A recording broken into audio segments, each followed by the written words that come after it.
Assalamualaikum warahmatullahi wabarakatuh. Beliyan Islama kan Kristiyaana kan waaqeffata xiqqaa guddaan ilmaan Oromoodha kan biyya keessa jirtan kan biyyoota ollaa jirtan kan biyya Somaaliyaa keessa rakkachaa jirtan kan biyya addunyaa qaroomte jedhamtu tana keessa jirtanii fi bakka hunda jirtan hundinuu salaamanni kiyya qoonnee irraa buqqee akkuma yeroo biraatti bakka jirtanitti sinaa gahu.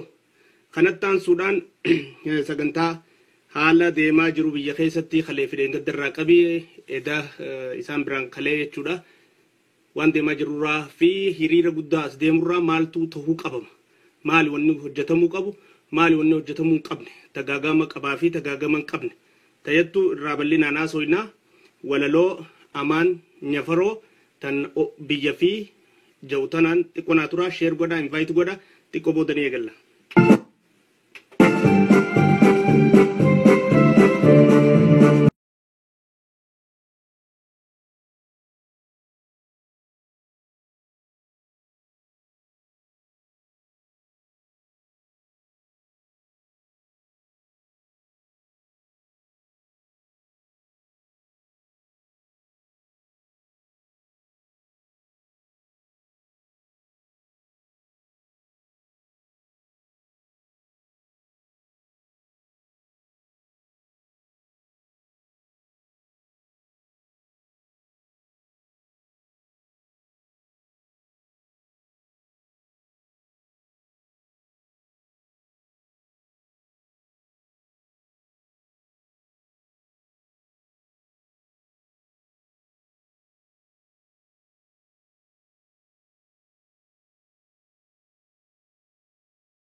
Ofa Kenyan jijjiru mootin keessan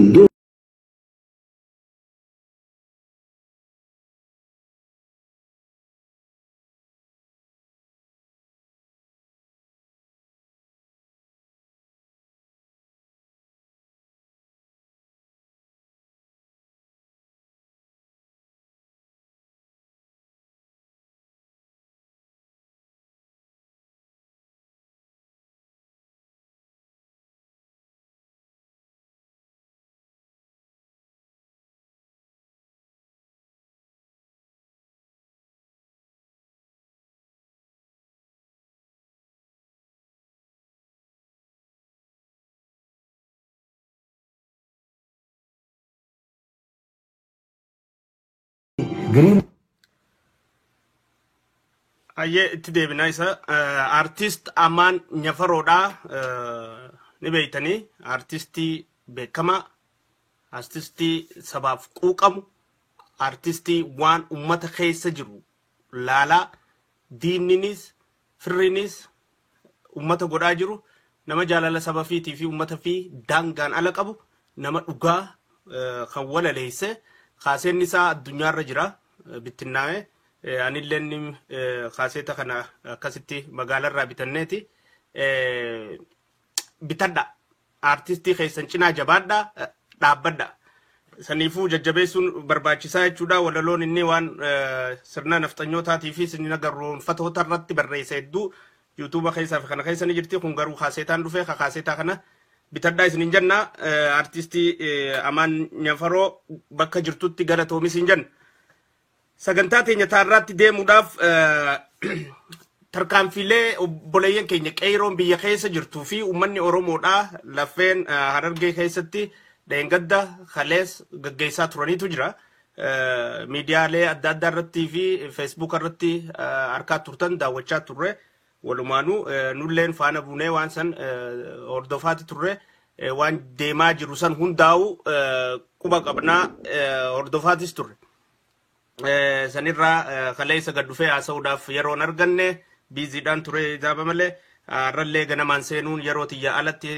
haaluma saniin wal qabate hojii hedduutu deemaa jira biyya keessatti waa hedduutu hojjetamaa jira biyya keessatti ilmaan Bakar Waaree ilmaan Elemoo Qilxuudhaa ilmaan Jaarraa Abbaa Gadaa ilmaan Mul'is Gadaa ilmaan Afran Qalloo ilmaan Oromoodhaa kan Harargee keessatti argaman lafoota hundatti hiriira gaggeessan san fi tarkaanfileen adda addaa fudhatan san hundinuu tan nama boonsitu ta Oromoon itti boontu tanulleen itti boonne tanii fi diinaa fi adawwii Oromoodhaa hunda lafa jiranitti mufachiistee fi rifachiistee guugachiiste ayyaanni isaan ayyaanneeffachuudhaaf farshoo dhuunfachaa turan san ayyaana waan bakakkaan samiitti buutee fakkeessee ture keessattuu qabeenya keenya irraa fayyadamuu dhabne kanummaan qabeenya keenya irraa fayyadamu hundinuu deebi'ee nu miidhuu irratti tarkaanfiin nuti qabeenya keenya diinni yookiis kan nu miidhuu jiru akkam fayyadamne taasisuu irratti hojjetamte san waan hojjetamuu itti fufuu qabaati jimaa keenya nyaachaa mirqaanaan ujjeesuun hin danda'amtu kuduraa fi muduraa keenya nyaachaan ujjeesuun hin danda'amtu lafa teenya keessa naggadachaan ujjeesuun hin danda'amtu biyya teenya keessa quufaa deeqifachaan ujjeesuun hin danda'amtu maallaqa lafti teenya oomishteen saamaa rasaasatti bitaan ujjeesuun hin danda'amtu tanaafu faayidaa ifiitiif dhaabbachuu ka qabu ummata warraayisi kun warraayisa ummataati warraayisa jaarmayotaati miti jaarmayoonni tokkolleen hin jiran keessa kun warraayisa ummataati warraayisa ummataa akka ummanni mataasaati fi mataasaa irratti hundaa'ee gaggeeffamaa jiru tinnisuu deeggaruu fi faana bu'uun ta ummataan laaltii jechuudha namni qabeenyuma keenya dhufee bitatee ittiin mirqaanee jimuma keenya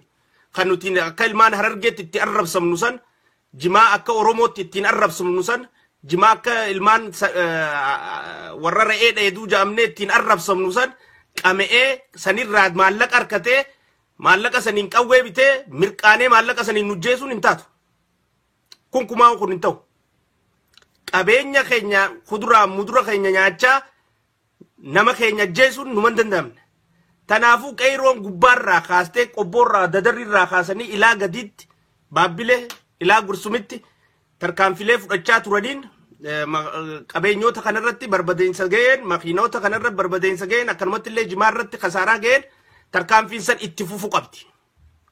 Itti cimtee fufu qabdi. Haraaraan naamusa nama ni bitachiisti. Haraaraan Somaalee naannoo shanii Abdii Iliyyee haraaraa qofaanuu adabuun ni danda'amti. Akka uummanni Abdii Iliyyee irra ka'u taasisuu danda'u qabna haraaraadhaan. Kunuu qabsoo addaati. Haraaraa qofaanuu akka uummanni kuduraa dhabuudhaaf siin madda jedhuuf jimaa dhabuudhaaf siin yaa'inuuf dhale jedhuuf waan Oromoo hojii jiraachaa turre siin nuuf fide jee Abdii Iliyyee irra Somaaleen kaatu taasisuu qabna. Somaalota immoo lafa teenya keessa jiran lafa Oromiyaa keessa jiran hundaa'u kabajaa kan nuufi danda'u qabna. Tuquun qabnu. Hubadhaa tana. Lafa Somaaliyaa keessatti roorroo Oromoo irra deemu jirtu qubaan qaba. Kaga namaan kana dheebuu bilisummaa irraa dubbate. Sirri quba qabna. Maadheelee qabna achi, humna qabna achi, namoota qabna achi. Rakkina achi keessa deemu jiru ni quba qabna. Wayyaaneen tooftaan isiin barbaaddu wayyaaneen Somaalee fi Oromiyaa naannolee tana hundarrattuu yaa'ii addaa uumtee haadha nagayaa taatee urmii dheereeffachuu barbaaddi. Nageenyi naannoo kana akka walikka'iinsi sabaa sablammii ka'uu barbaaddi. Oromoo fi Somaaleetaani wallola ja'anii lolli guddaan banamee tana gaya buusuu dandeessu wayyaanee dhajaamtee wayyaaneen gargaarsa dhabaa jirtuu fi riskii dhabaa jirtu tana harkattee urmii dheereeffachuu barbaaddi. Wayyaaneen teeroristii uumurraa if boodan deebitu. Wayyaaneen shoorarkeessaa uumurraa if boodan deebitu. Urmiisii dheereeffachuuf. Nageesii uummachuuf. Nageenyi wayyaanee kadhufu hogguu nuufi wayyaanee wal dha'uu dhiisnee nuufi sabaa sablammii wal dha'uu eegallee nageenyi isii dhufu. Saniifuu nuti adawwiin teenya abbaa taayitaa biyya teenya harkaa qabu. Adawwiin teenya abbaa lafa teenya harkaa qabu. Adawwiin teenya abbaa mootummaa Itoophiyaa harkaa qabu kan nurroorrisu jiru. Kan lolu jiruunis isa. Sabaa sablammii biraati miti. Tanaafuu sabaa sablammii biraa tanu keessa jirtu tumsa waan kanaa godhachuu danda'u qabna. Somaalota Oromiyaa keessa jiran kan wajjin fincilu taasisuu danda'uudha qabna siyaasaadhaan. Malee isaan kana miidhuu reebuun ilmaan Oromoo lafa addunyaa tana keessatti bakka isaan itti baqatanii jiran hundatti haa miidhamanii jennee murtii ajajaa irratti dabarsuudha taati. Bilchinni siyaasaatiin waa hojjetamuu qabu. Tanaaf janna gizee hiriira baatanillee ijoolleedhaan wanni jennuuniif alaabaa qabatanii bayina afaan guuttannee wanni jennuuf alaabaa jibbansarraa miti. Alaabaa san akka achi keessatti mul'anne jibbuurraa miti. Nama alaabaan achi keessatti akka mul'attu fadhu keessaa ka duraa ana ka biraa sirraan fadha yoo jeenni ka jiba. Ammoo naafi nama san idduu garaagarummaan jirtu takkaayis namoota alaabaan akkachi mul'attu barbaadu warra dhaabaa kana idduu garaagarummaan jirtu maali? Alaabaa ijoollee ummata qabsoo goggeessu jiru idduu mul'isuun ummata ficcisiisuudhaaf daandii banuudha taati. Qabsoo laaffisuuf karaa banti malee qabsoo hin jabeessitu. Hin jabeessitu. Qabsoo tana abbaan ummata ta'uu dhabu ragaatti bahu qaamni biraa duuba jiraachuu ragaatti bahu akka sababa kanaan namni jeefamuuf hidhamuuf karaa mijjeessu shaayida mijjeessu dhataati malee bu'aan isiin fiddu amman jirtu gaafa Oromiyaan bilisoomte ni fannifamti. Dhumate taalaaba. Tanaaf janna jechuudha. Tanaaf janna ammallee ilmaan Oromoodhaan sabaa sablammii Oromiyaa keessa jiran kamiyyuu irratti ajjeechaa raawwachuu hin qabdan. Qabeenya Oromoodhaa kan bitameetis deemu haa ta'u naggadaaf deemu haa ta'u kan silaa warri nu miidhu jiru irraa fayyadamu san qabeenya keenya dhorkuun mirga keenya. Qabeenya keenya dhorkuun akka qabeenyi keenya hin bitamne akka qabeenyi keenya isaanii hin gurguramne akka qabeenyi keenya karaa tokko hin deemne akka qabeenya keenya nama nu jeesuuf hin oolle dhorkuun mirga keenya. Nama qabeenya san bitachuu dhufe jeesuun ammoo mirga keenya miti. Sin gurgurru jechuudhaan mirga keenya. Sirriitu badha akka keenti ka biyya san jiru jira ka ummatas kanaaf dalagu. Oromoo kuma meeqaatamii jira ka ummata kana keessa jiraachuu jiru. Isaan san miidhamuudhaaf karaa banuun qabnu nuti gama keenyaan. Gama keenyaan nuti isaan san miidhamuudhaaf karaa banuun qabnu miidhuun qabnu nama dhala nama namni nuti miinu mootummaa tanaa fi abbaa mootummaa tanarra jiru. Dhumatti OPDO keessaa fi ergamtuu wayyaanee tataate basaasa wayyaanee katee wayyaanee humna wayyaanee diinagdee wayyaanee infrastructure wayyaanee dhawaatan qabeenya keessanii isin roorrisu jirani biyya teessan keessa jirani isin cunqursu jiran isin ajjeesisu jiran isin miidhu jiran lolli kadeemu jiru nuufi wayyaanee iddutti nuufi sirna wayyaanee iddutti sirnicha warra sirnicha gaggeessu caasaa sirnichaa tana keessa seentigaa OPDO'n Oromiyaatis basaasa isaanii qabeenya caasaa isaanii jala jiru kana kanuti wallolleen Oromoon diinnisii kana dhawaa kana barbadee isaa kana dhala namaa ammoo dhala namaa akka namaatti sabaa sablammii takkaa wajjiinuu wallolliin hin feesisu ajjeechaan hin feesisu yoo siyaasaa dalayna ka ja'amu taate. Kanaafuu qeeroon biyya keessa jirtan hundinuu ilmaan Bakar Waaree obboleeyyan Jaarraa Abbaa Gadaa obboleeyyan Elemoo Qilxuudhaa warri qeeroo ka biyya keessa Harargee tana guututti baha dadarirraa eegali ilaa Gursumitti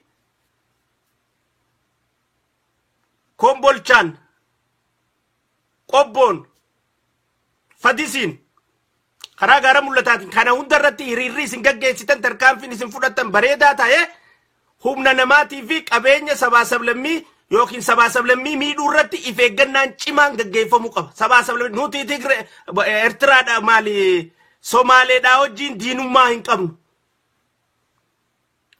Nuti Somaalee miti tanuun wallolu jirtu. Abdii Iliyyeerra Somaaleen Abdii Iliyyeerratti akka kaatu godhuu danda'u qabna nuti. Hararaa qofaanu jimaarraa dhorkuudhaan osoo hin deemne kuduraa fi kuduraalee keenya kachi gaddee morkaa dhorkuudhaan qabeenya keenya harkaa dhorkuudhaan akka ummanni Abdii Iliyyeerra ka'u taasisuu qabna. Naannoo shan irratti ummanni naannoo shanii Abdii irra ka'u. Kasanii ala ammoo ummata sabaa sablammii kamiyyuu hin tuqinaa hin ajjeesinaa. Maaliif obboleessa keeka Oromootu isaan keessa jira. Bakkayyuu takka isa san ajjeesuudhaaf sababa ta'uu deemtaa jechuudha. Lama wayyaaneen kuffisa jirtaa wayyaaneef urmii dheereessuu deemta. Wayyaaneen wanni barbaaddu atii fi Somaalee waliin lola bantee atii fi sabaa sablammiin adda addaa waliin lola bantanii ummanni kun yoo biyya qabate sabaa sablammii fixaa. Kana dhorkurra taa'u jirra jaanis keezii isaan kun akka ummatan taasisuu deemta. Wanni Somaaliyaarraa waraanni as seenee daangaa keenya dhoof konfliktiin akkasii akka kaatuufi. Naannoo shanirraa daangaa keenya namni as seenee wanni dhoof konfliktiin akkasii akka kaatuufi. Kanaafuu nuti karaa kanaaf carraa banuu qabnu. Carraa nuti cufu qabna kanarratti. Hulaa banuuf hin qabnu. Saniifuu miidhaa sabaa sablammii irra geessu tamiyyuu ni balaaleeffannaa mirga fi falmachuun itti fufu qaba. Warra mirga kee dura dhaabbatee karaa rameessuun itti fufu qaba. Sirnichaa fi wayyaanee ergamtoota sirnichaa hundaa'u qixa barbaachisutti fi akka barbaachisutti tarkaanfiin irra fudhamu itti fufu qaba. Waan sodaannu miti. Kan sanii alaa hiriira bahaa jirtan kanarratti harkaa jirraa dhaadannoon isin gaggeessaa jirtan akkuma duraan isin dhaamee ture san ta'ee jira jechuudha. Galatooma. Shaaxiroomu qabdan. Hamilee miti. Hunda jaalachuun hin danda'amu. hundi si jaalachuunis hin danda'amu. Waa takka takka tajaalannu guyyaadhaan eeggachuu qabna. Siyaasaan sani. Tanaafuu akkuma amma dura isin gorsinee gorsa fudhattanitti dhageeffattanii ammallee abbaan biyyaa Oromoodha. Jaarmaya miti. Dida. Lukkeen jaarmaya isin keessa seenanii abbaan biyyaa abalu isin hin jechisiisin. Maaliif muuxannoo irraa qabdan? Amma dura jettanii itti miidhamtanii jirtan. Isaanii isin duuba jiranii isin ajjeesanii jiran. Obboleeyyan keessan isinirraa. Hiriyoota keessan isinirraa. Tanaafuu abbaan biyyaa Oromoodha jecha ejjennoo ifiitiin qabsoo fi gaggeessuutu sirri. Takka. Lamada. Alaabaa Oromoo hin qabatina. Qabattanii bayna Gursum keessatti dhaamsa gama keessaatiin namoota hedduu wal dubbisnee jirra warri Gursum keessatti qabattanii baatan dogoggora daleeytan. Irra deebi'eetiin isinitti hima dogoggora daleeytan. Dogoggora. Jibbansa alaabaatii miti kun. An as ala kana taa'ee alaabaa biyya keessa qabadhu siin jechuun si ajjeesisiisuudha. Kun jaalala alaabaati miti. Alaabaa qabachiiseeti Girmaa Xuruunee nama meeqa hidhaa naqe. Alaabaa san qabachuun nama jaarmaya sanii na duuba jiraa ragaaf irra ba'uudha. Alaabaa san qabachuun. Tanaafuu jaarmeenni isin booda jiru hin jiru. Ifiin qabsoo gaggeessu jirtan. Ifiin wareegama kafalu jirtan. Ifirratti hirkattanii qabsoo tana gaggeessu jirtanii. Alaabaa qabattanii ba'uun isin hin feesisu. Guyyaa Oromiyaan bilisoomte ni fannifattan. Rakkoo miti. Amma immoo siyaasa dalagu jirra. Mirqaanaa miti tun siyaasaadha. Warri isin hin galin yoo jiraate siyaasaadha tun. Siyaasaa keessatti waan jaalattu dhiista yeroodhaaf. Waan jaalattu irra goggooydee deemteenii ifin hin ajjeestu. Osoo turuu dandeessu. Waan jaalattu irra diddee ifin dhoysistu. Osoo bira kutuu dandeessu. Saniifuu qabsoo warraaqsa ummataa kun akkatti fufu taasisuudhaaf dhaadannoon teessan dhaadannoo jaarmeerraa walabaa ta Oromummaa calaqqistu ta'uu qabdi. Tanaafi tana qofa ta'uu qabdi. If eeggannoo cimaa tanarra godhuu qabdanii jechuudha. Bilchinni siyaasaa kana. Bilchinni jechuun kana. Dhaadannoon teessan dhaadannoo dhaaba kamirraa'uu qulqullaa'e. Harka keessanii wanni qabattanii deemtanii fi wanni gootan hundinuu tan maxxantummaa dhaabaa kanaatu duuba jira naman jechisiisne. Ta mootummaan tun uummanni ifumaaf fincilu jira taraa tana namuu duuban jiru jechuu dandeessu ta'uu qabam. Dhugaanii sani. Yookaan ammoo tanaan shamiza kanaan jaaladha. Shamiza kana qabadheetiin gabbaa jee shamiza kana sababa godhatee namichi maan ajjeesa. Sababa shamiza kanaatu sirra qabame jedhanii maana hidhan. Osoo warraa isa godhuu danda'u. Saniifuu bakki tun likkitti hubatamuu qabdi. Jibbansa alaabaati miti. Alaabaa tana eenyuyyuu ol jaalanna eenyuyyuu ol kabajna. Lubbuu meeqaatu irratti dhungale. Wareegame meeqaatu irratti. Ammoo guyyaa alaabaa san keenyee qabsaa'uu qabnu keenyee qabsaa'uun nu barbaachisti. Dirqama siyaasaatuun nu gaafatatan. Warri alaabaa saniin faajii godhatee ni lolla je'ee yaa'u jiraannaan kaqawwee harkaa qabu OPDO'n Eertiraa teessu nu maleen tun waraana fudhattee alaabaa rarraafattee lolaa gaggeessitu yoo feete. Ummata ifiin qabsaa'een alaabaa qabadhaa ba'aa jechuu dhiistee. Zaatisa dhugaan jirtu tan jaarmayni riphee lolaadhaa. Yoon an riphee lolaa kayyakanii lolchiisu taa'e alaabaa qabachiiseetiin lolchiisaa jechuun abbaan lolu jiru ana ta'uu akka naa ragaa baatu. Yoo abbaan lolu jiru ummata ta'e immoo wanni niin alaabaa tiyya keessa dhaabbadhuuf hin jirtu miischiifiidha kun ummataan ficcisiisuu deema. Kaayoon an deemuuf ummata ficcisiisuudha. Ankaniin alaabaa qabadhee deemeetu lolin nama harka qullaa deemee fincila gaggeessu jiru alaabaa wanniin qabachiisuuf hin jiru. Yoon isaan san ficcisiisuu fadhe malee. Yoon isaan saniif booda deebisuu fadhe malee. Yoon isaan san gufachiisuu fadhe malee. Yoon isaan san sababa kanaan akka hidhaa seenan godhuu fadhe malee. Kun ta'uudha qaba. kanatti likkitti beekamuudha qaba. Saniifuu jibbaa alaabaati miti. Alaabaa an akkaan itti alaabaa laaluun qaba. Tun ammoo jibbaa alaabaati miti.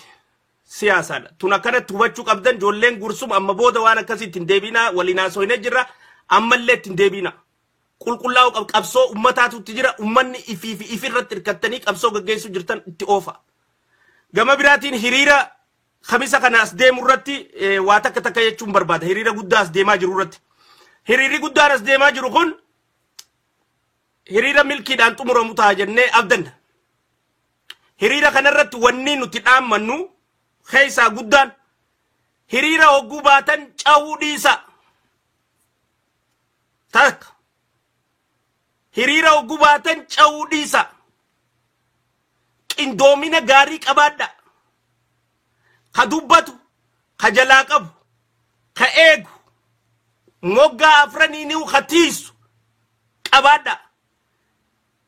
Namni isin ari'aa jiru hin jiru. Irra guddaa Itoophiyaa tana keessattii fi Oromiyaa keessatti hiriirri hogguu bahame namni numa caha. Ammoo cahuun san yeroo dheertuu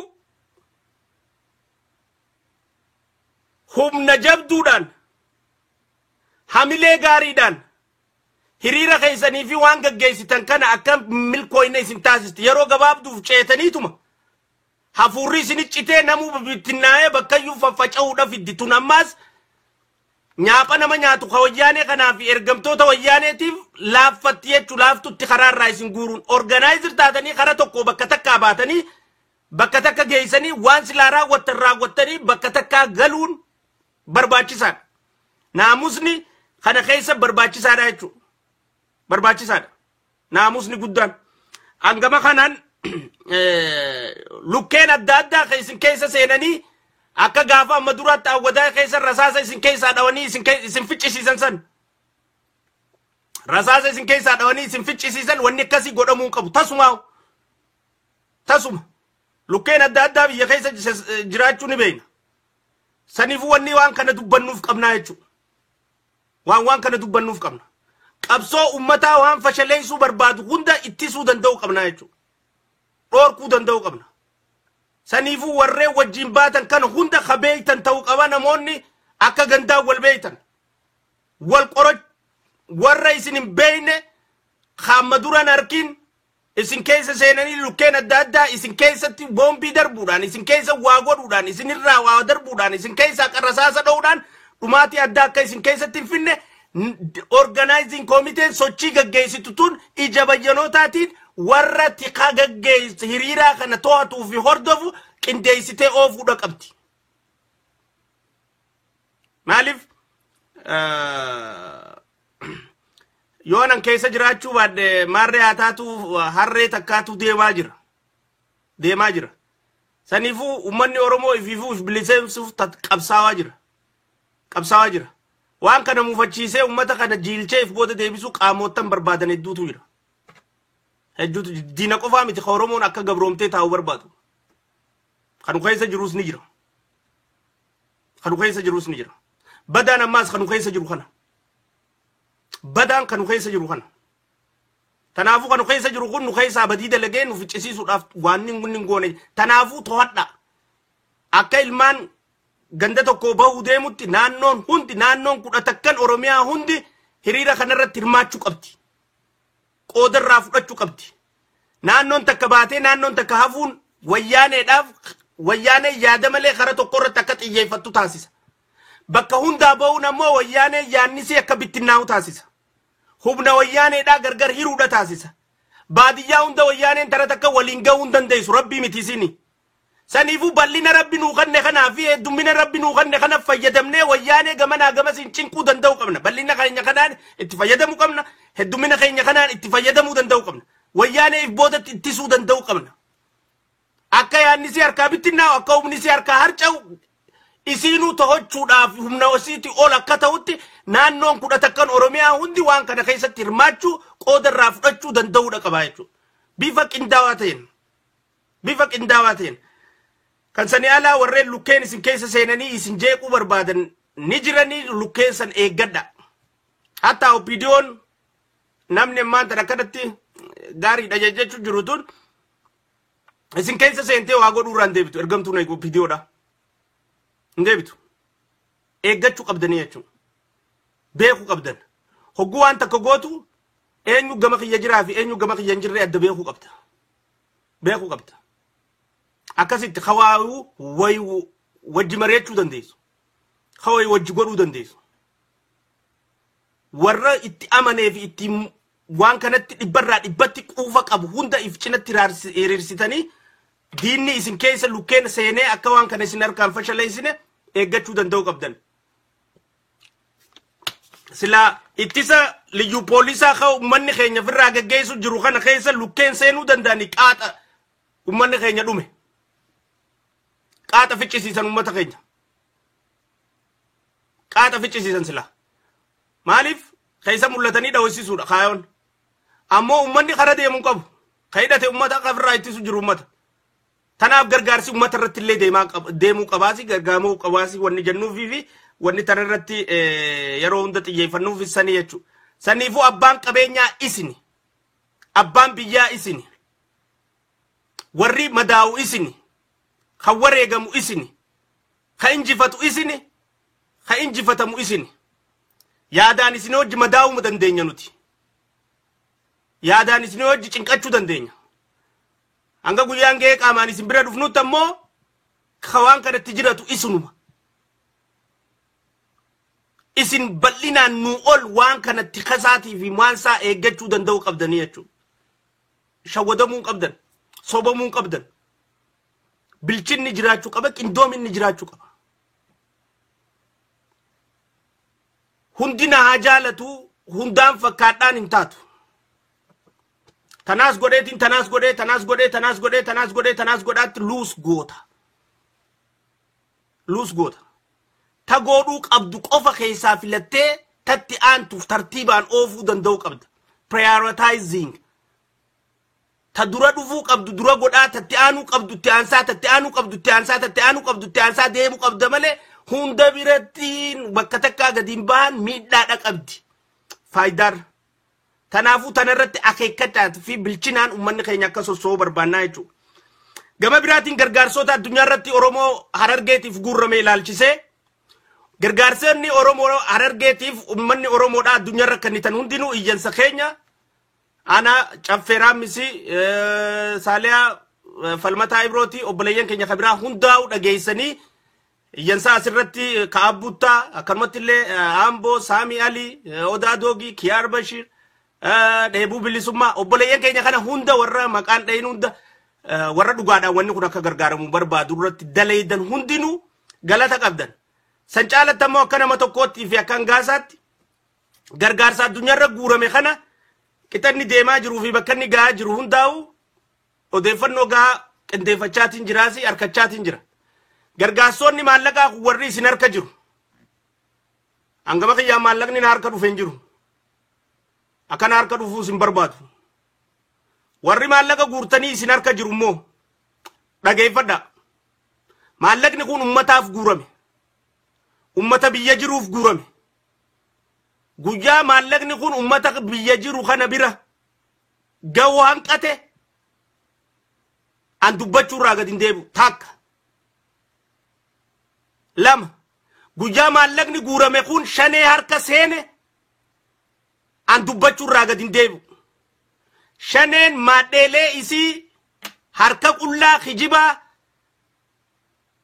ka maallaqa kana dhuunfattu caasaa bakkayyuttuu nama biyya keessa jirurraa telefoonaan dammeeysanii jechuun hin jirani qaamaan hin jiran biyya keessa telefoonaan dammeeysanii maallaqa tokko sitti ergina abaawoodhaaf fuutaati shaneedhaaf fuutaa jedhanii nama dammeeysaa jiran biyya keessatti.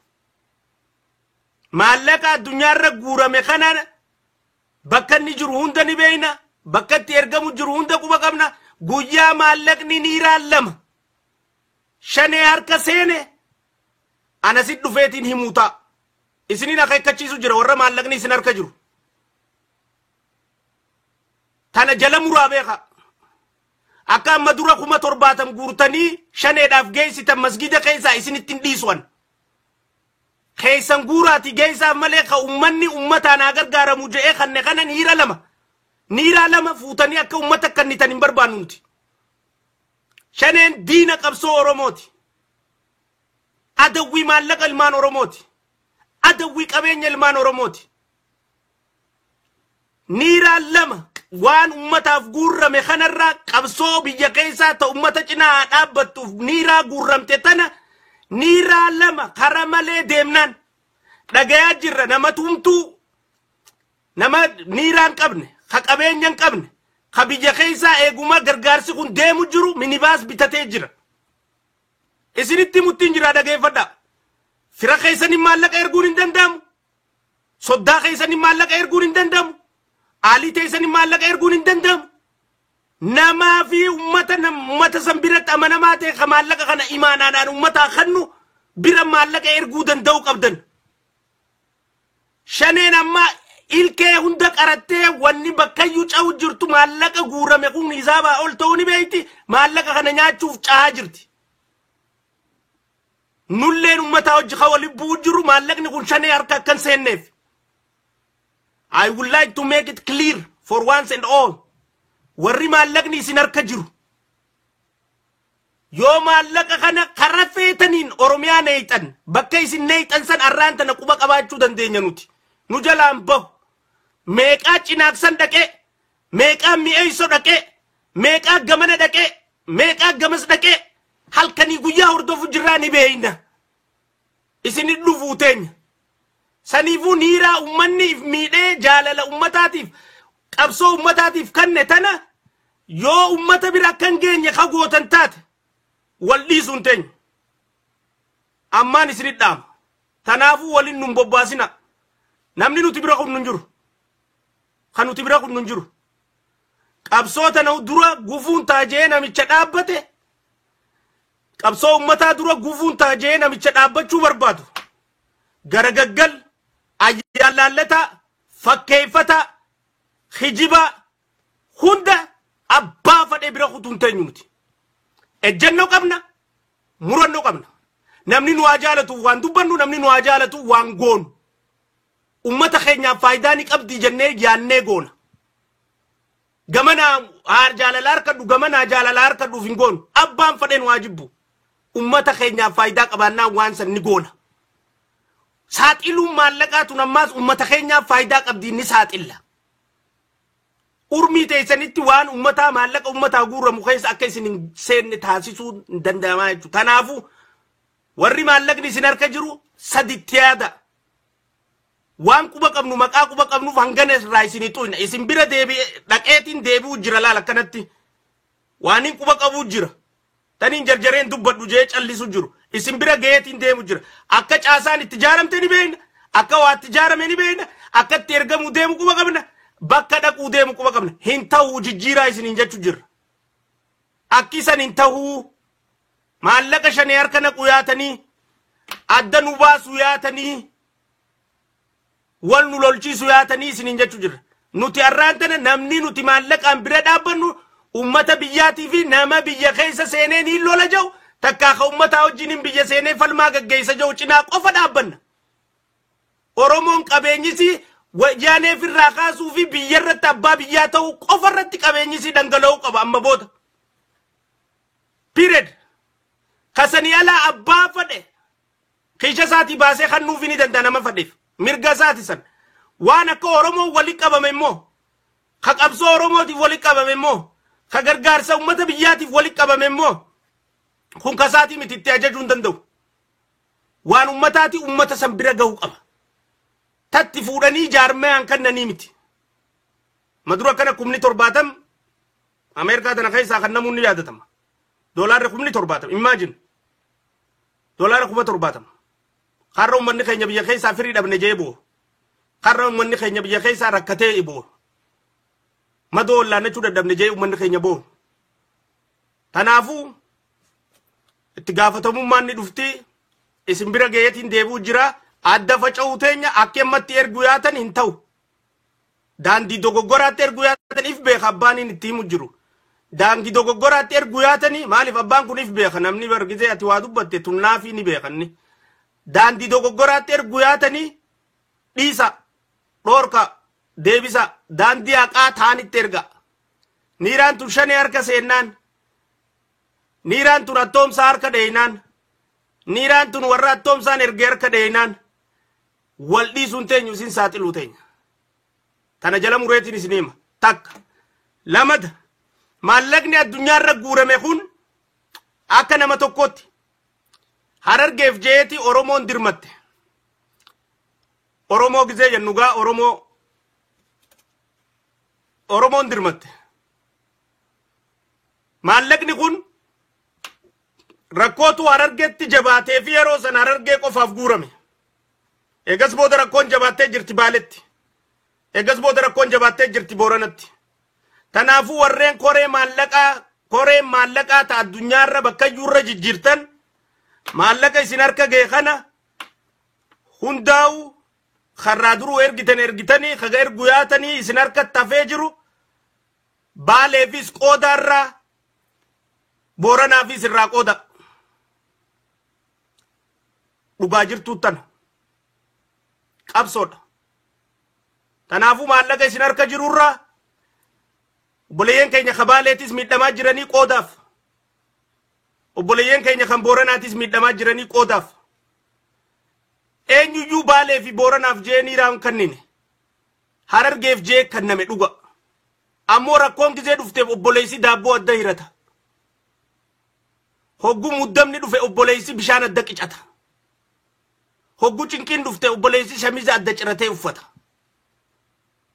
tanaafuu rakkoo camtuutu deemaa jira bakka iyyuttu rakkoo cimtuutu bakka iyyuttu gaggeeffamaa jira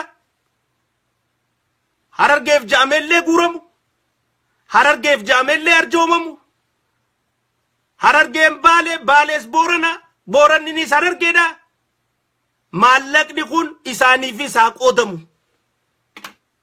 qoodaaf hoggu walii qooduu barree walii ilaalachuun heddummaatti lakkii kun kanuma Harargeeti jennee itti diduun qabnu warri harkaa qabdan itti diddan jechaan jiruan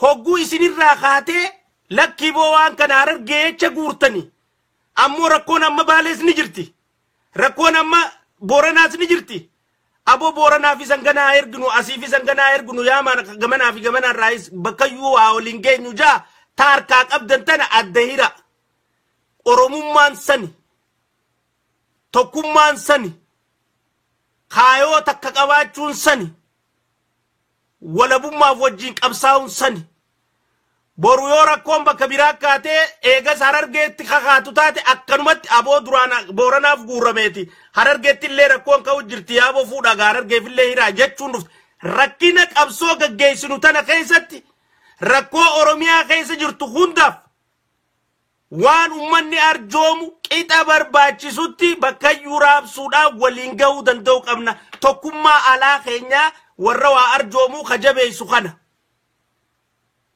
walii hadu aboo manni kun waan Harargee guurame Baaleef illee hiranii waan Harargee guurame Booranaaf illee hiranii Oromummaa jechuun sani kaayoo sirrii jechuun sani tumsa jechuun sani saniifuu bakka hundaafuu adda qooda kun dhaamsa kiyya ka dhuunfaa kiyyaati ta'uu qabaa jeetiin abdadha akkasittiin amanaas ta'uu qabaa jee maaliif irra guddaa maallaqa kana akkatti dhufees ni beeytan eenyu arjoomees ni beeytan tumsa ka godhees eenyu ni beeytan saniifuu waa takka firraa eeguun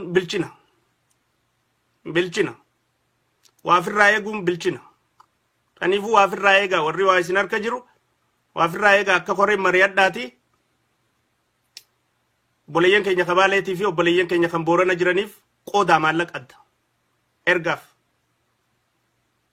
boru akkasumatti isaan hundaafuu akka dandeenyu goonaa jechuudha maaliif maallaqni kun ilmaan biyyaatiif guuramee jaarmeen inni guurameef hin jiru namni inni gammachiisu guurameef hin jiru obboleeyyan keenya ka kutaa 11 keessa miidharra jiran jiraannaan cinaa dhaabbachuu ni danda'u qabna maallaqa kana Oromummaa jechuun sani walqixxummaa jechuun sani qabsoo jechuun sani guyyaa muddamaa daabboo adda kutachuu danda'u qabna lakki kunnaaf bu'ee jennee daabboo diduun qabnu kophaa keenya guyyaa muddamaa bishaan adda qicachuu danda'u qabna lakkii bishaan kun kiyyaa jennee itti diduun qabna isa sani bishaan akkasitti adda qooddannu daabboo akkasitti adda kutannuutu jaalala teenya tan sharafamne godha walii halaalachuu teenya tahee garii godha walii hadooduu keenya tawaartu godha nama osoo ati itti himanne si yaadu horachuu ka dandeessu guyyaanni rakkate taqabdu guu wajji qooddatte guyyaanni muddame taqabdu guu wajji qooddatte tan akkasitti wajji qooddadha hira maallaqa isin harka jiru kana hundaa'u dooneet godha bakka hundaafu tanaan isin dhaamadhaa gara biraatiin gaa obboleeyyan keenya kan biyya keessa jiran qabsoo jabduutu isin eeggachaa jira waan jabduutu isinitti as deemaa jira fuula dura jechuudha wanni isin godhu teessan taree fudhaamanne ta'uu qabdi qindoominaa fi bilchinaan koordineet bifateen akka geggeessitaniin beeka ammoo cahuun bu'aan qabdu tika eeggachuun barbaachisaadha nama fuulli isinitti haaraya nama isin wajjin hin jiraanne nama ganda keessan keessa hin jiraanne nama shariika keessan hin ta'in firraa eeguun barbaachisaadha sochii nama hiriira bahu jiruu kana qaama to'atu achi keessaa waa godhu yoo jiraate ka dhaqqabu maaliif isin warra waan kana hundaa'u godhachuu danda'u qabdan diinni oromoodhaa wayyaaneedha sirna wayyaaneeti wayyaanota caasaa wayyaaneeti caasaa girmaa xuruunaati caasaa opidiyooti diinni keenya isaan kana sirnicha wayyaaneetii fi wayyaaneedhaa wajjiin caasaan sossootu hundinuu sirnicha wayyaaneetii wajjiin caasaan distii arraabdu hundinuu sirnicha wayyaaneetii wajjiin warri faayidaa dhuunfarra rarra'ee sossoo kamiyyuu lafa fadhe jiraatu diina keenya san diina qabsoo teenyaati sabaa sablammiin oromoo wajjiin jiraattu tamuu sabaa sablammiin oromoo wajji jiraattu tamuu obboleeyyan keenya kalees hojii jiraachaa turre dheengaddaas hojii jiraachaa turre boruus hojii jiraachuu teenya iftaanis hojii jiraachuu teenya saniifuu nuufi ummata iddutti sabaa sablammii iddutti waan akka shaneen uumtee deemtee san akka wayyaaneen hin uumne eeggadha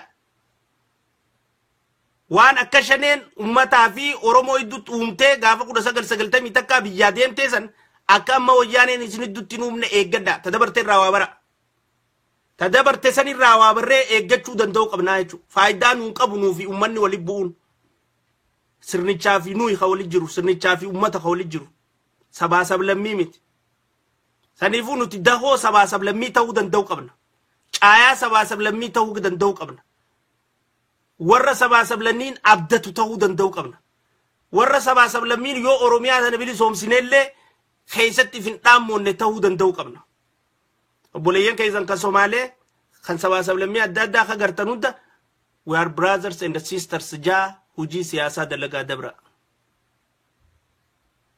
abdii iliyyeeti diinni keenya ummata somaaleeti miti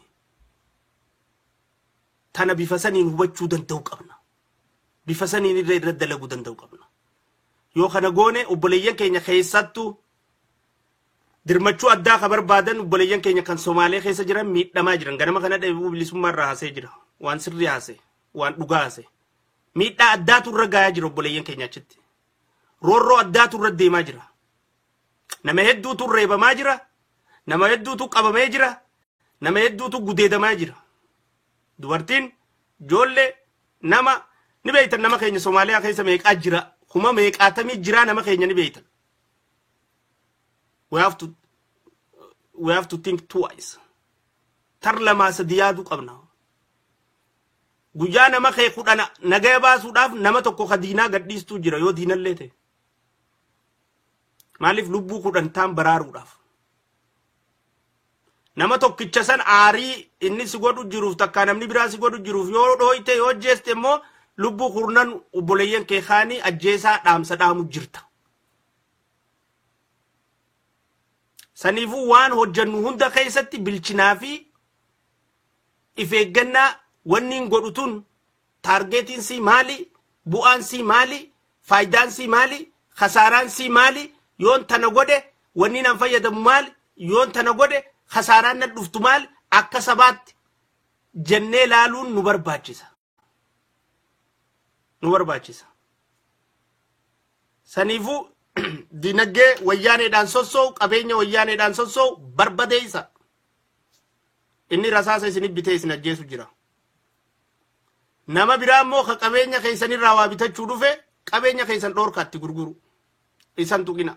Sabaa sablammii biraa ta waa bitachuu isinirraa dhufte, ta oruu teessanirratti waa isinirraa bitattee ittiin dalagachuu dhufte meeshaa teessan itti gurgurachuu dida. Isaan meeshaa wanni dinneef namicha keessan kanaatu nagaa nu dhoorkee waan keenya nuti isinitti gurgurru nuti isin xuynu deemi jaa qajeelcha. Inni kun dalagaa ajaa'ibaa dalaga deeme. Tooftaa jijjiiruu danda'u qabdan. Isa dha'uun xiyya kachi jiru dhayi jechuu taati. Kanaafuu isin tun ta'uu qabdi. Tabiraa viidiyoolee hin barbaachisne takka takka waan takka takka taalaal gadhiisuun hin barbaachisne jira yaa obboleeyyan kiyya. Amma durallee isinitti meetiin jira. Viidiyoon sana hin barbaachistu. Viidiyoo hedduu tan bira dhuftuu jira biyya keessa maxxansinu. Hin barbaachistu. Bu'aas irra khasaaraa hedduudha. Bu'aas irra khasaaraatu hedduudha. Akkamin nama keeka nama saba biraa miidhu akka malee lubbuun ba'u jirtu suuraa san maxxansita. Viidiyoo akkasii waraabdee maxxansitu. Gocha san yoo raawwattellee achi mul'achuun qabdu raawwattee dhabamuu qabda. Yoo akka dubbannu taate. Yoo raawwatamuu qaba jechaan jiruun yoo raawwatamuu baateen irra fadhaansan. Ammoo godhamnaan waraabdee addunyaarra gadhiisuun qabdu. Nuti uummata akkanaatii himuu jirta. Gochi tokko tokkoon mataa keenyaan biyya keessa goonu Oromoo bakka bu'aa beeka. Gochi biyya keessatti qeeroon mataadhaan gootu hundinuu viidiyoo jijjiiramee addunyaarra gadhiifamnaan feesbuukaa fi yuutuubarra gadhiifamnaan sika godhu jiru san bakka bu'u Oromoo bakka bu'a. Piikchara Oromooti addunyaa agarsiisa. Piikchara Oromoo. Tanaafu gochi keenya akka dhuunfaan laallutu miti kun. Qabsoo keessa gochi saba bakka bu'a. Warraaqsa keessatti gochi saba bakka bu'a. Hubadhaa tana. Warraaqsa keessatti gochi goonu hundinuu saba bakka bu'a. Jireenya dhuunfaa keessatti wanni ati gootu kasi bakka bu'u. Warraaqsa keessatti, revolution keessatti gochi kee saba represent godha. Revolution sa wanni gootuuf mootummaa jiisuuf. Nami ummanni mootummaa jiisuuf deemu kun akka keetii kanaa jechuudha agarsiisaa jechuudha. Saniifuu hiikkaan inni ija addunyaa biratti fi ija uummata biraa bira qabu takka nuti laaftutti hamileedhaaf laallu miti. Namni kiyya akkasitti waa injifatee waa godhu na gammachiisa. Ammoo hojii addunyaa akkasitti hin laaltu. Ammoo salaambaas kabiraallee agartan balbalcha. Namicha Isuuzuu fuudhee jimaadhaan hin deemin jettanii ni dide kabiraallee yoo galchan garagalcha. Caasaa wayyaaneetii fi caasaa wayyaaneetii wajjin biizinasa jiru barbadeessaa san. Barbadeessaa. Rakkoo irraa hin qabdu. Revolution keessa waanii barbadaa. Ammoo himaanitiin eeggamuu qabdi. Lubbuun namaa eeggamuu qabdi. Eeggachuu san keessatti ammaas waan hin fakkaanne ta piikchara Oromoodhaa addunyaarra balleessitu abbaan waraabees, abbaan asergees, abbaan maxxansees dogoggora hojjettanii hin godhina. Suuraa biyya keessaa warra hidhannoo qabuu ka dhufu hunda fuula bilaa godhaatii dhooysaa waan dhokachuu qabu dhooysaatii godha yoo gootanis sana. Tun ta'uu qabdi. Qabsoodha wanni itti jiru. Yoona nama biyya keessa seenee hidhadhee suuraa fuudhee odaa doogitti ergee odaa doogii akkasumatti hidhannooti yaa hojii yoona mul'ise leenca Arabayaa keessa bookkisu naan jee hanga isaan Arabayaa jira deemaa qabaa jechuu bara gabaabdutti.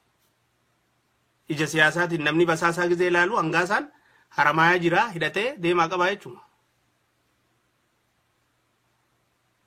Saniifuu gochoota maxxansinuuf tokko maqaa wajjin maxxansinuuf kana hunda keessatti if eeggannaan jabduun kaayamuu qabdi. Saaxiluutu deemaa waan takka keessatti eeggachuu danda'u qabna. Tanaan isninjaa hedduun isin jaaladhaa qeeroo biyya keessaa kan hiriira boruu gaggeessuudhaaf qophaa'aa jirtan milkiidhaan hiriirni keessanaatu muramu abdiitiyyaa akkuma gizee biraa isin hordofnutti ammallee isin hordofuudhaaf waan jiraa fi kana nulleen faana yaanee uummata keenya bal'inaan irraa hubachiisuudhaaf qophooynee jirra. Waa hedduu ta biyya keessa deemu jirtu jira. Ta dubbachuu dandeenyuu fi ta dubbachuu hin dandeenye hedduu. Saniifuu Oromoon karaa daandii sirrii irratti deemaa jirti. Qabsoon karaa sirrii irratti uummataan deebi'aa jirti. Tanaafuu uummanni biyya keessaa wal qabadhaa. Tokkummaa keessan cimsadhaa. Lukkeen basaastoota firraa eegaa qabsoo gaggeessitan keessatti milkii argaddaa isiniin jenna. Tanumaan qabagaa guyyaa irraatii fi obboleeyyan keenya kan sochii tana keessatti akraman jiraannaan rabbiin ramataa godhuu fi kan madaa'an jiraannaan madaa'inaan rabbi haa godhuuf hinjaa. Warreen gargaarsa isin harka jiru warreen reefuun tana dubbadde kun akkaan jeetti gargaarsa kana bakka sadeenitti adda fuudhaa gargaara waan jennuuf qabna. Gargaara bakka sadeenu adda hiradha. Gama kaaniin warri shanee harka maallaqa naquudhaaf tattaafachaa jirtanii fi maallaqa harka qabdanii diddaa jirtan yookiinis caasaa shaneetiin nama nagaa fakkaatanii erguudhaaf yaatan hundinuu guyyaa shanee harka maallaqni seenuu beeyne adda bahuu teenya. Waliin bu'uu teenya. Wal saaxiluu teenya. Ammaan isinitti himna. Saniifuu dhiisa maallaqa uummataan gahaa isiniin jenna. Tanaan isiniin jaagaayee hedduun isin jaaladhaa. Oromoon addunyaarra jirtan hundinuu nagaa naa tura. Hanga jimmata wal agarru wafuullee nagaatti. Amaan Nyafaroo ka eegaltan kana artist Amaan Nyafaroo walaloo eegaltan kanaaniin nagaatti isiniin jaa. لام شي سنين إيتني هبقتي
Hayyee nagaa naa tura. Assalaamu alaikum warahmatullahi wabarakatuh.